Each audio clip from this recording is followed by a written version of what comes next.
Some stories are too dark for daylight, too painful to speak aloud. They echo not in history books, but in the aching silence of those who remember. This is one of them. The name Junko Furuta. Barely spoken in life, but in death, unforgettable. 17 years old. A daughter, a student, a friend. Tortured for 44 days. Her suffering hidden behind closed doors, behind the mask of normal life. This is not a tale of monsters in the night. This is a story of boys with human faces and inhuman hearts. Of a society paralyzed by fear. And of a girl who endured the unimaginable while the world outside continued to spin. We tell this story not to sensationalize, but to remember, to bear witness, to say, never again. Misato, Saitama Prefecture, a quiet suburb northeast of Tokyo. 1988. Japan is thriving under its economic bubble. The skyline flickers with neon lights. The future is now. And in the crowd is Junko Furuta. A bright, warm, soft-spoken girl. 17. She wasn't famous. She wasn't flashy. She was ordinary, and that made her extraordinary. A straight-A student, responsible, polite. She avoided parties and distractions, not out of fear, but out of focus.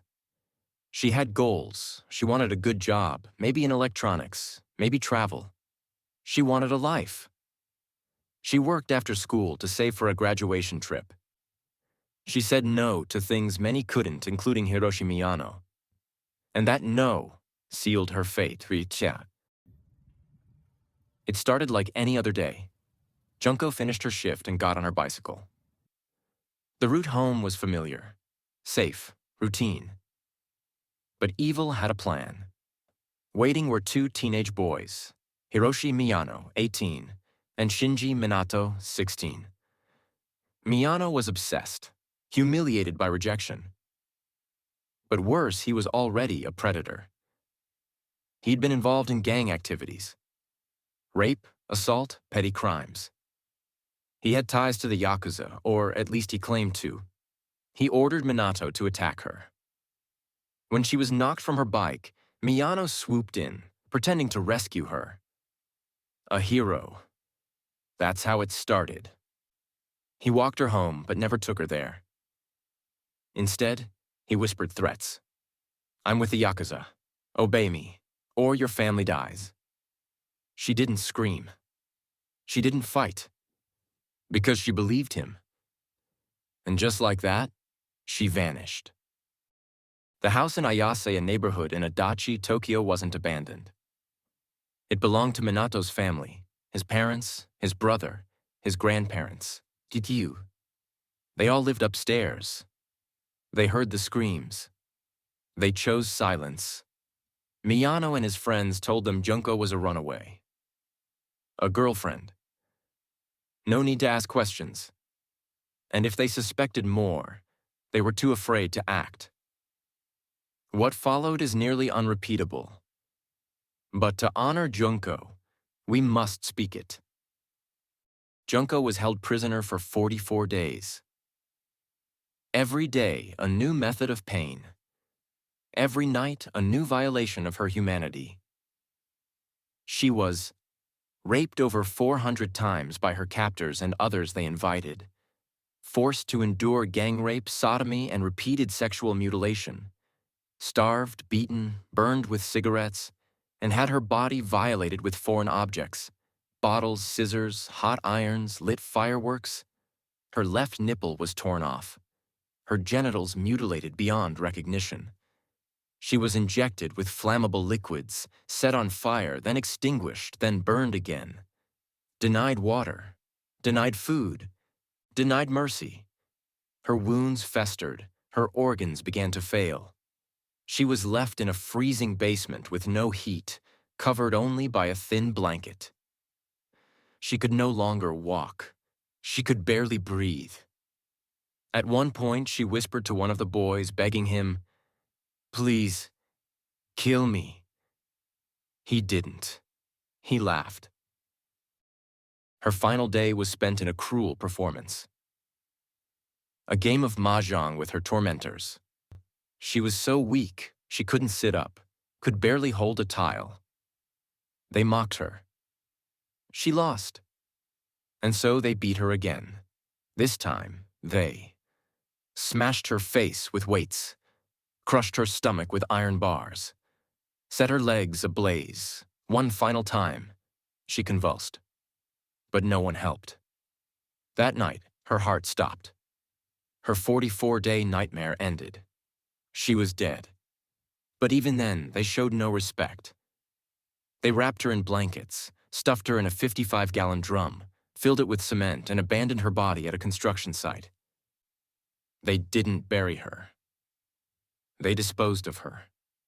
For nearly a month, no one knew where Junko was. Her parents searched, desperate.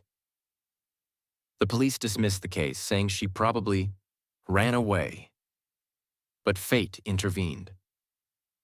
On January 23rd, Miyano was arrested for the rape of another girl.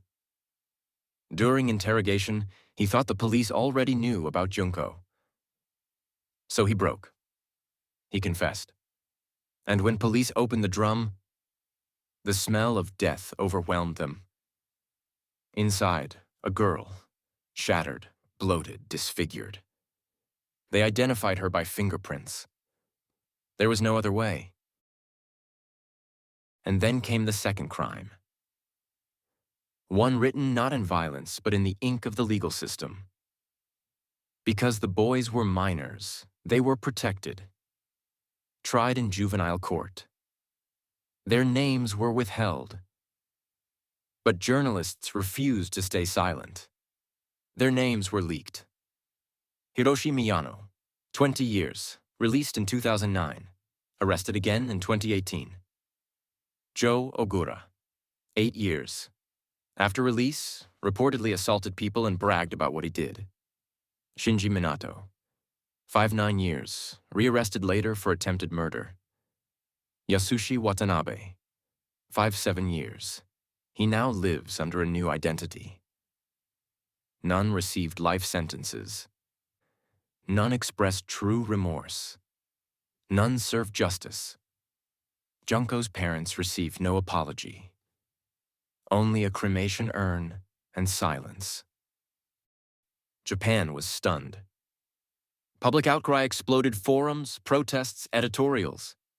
Citizens called for harsher laws, called for justice without age shields, called for Junko.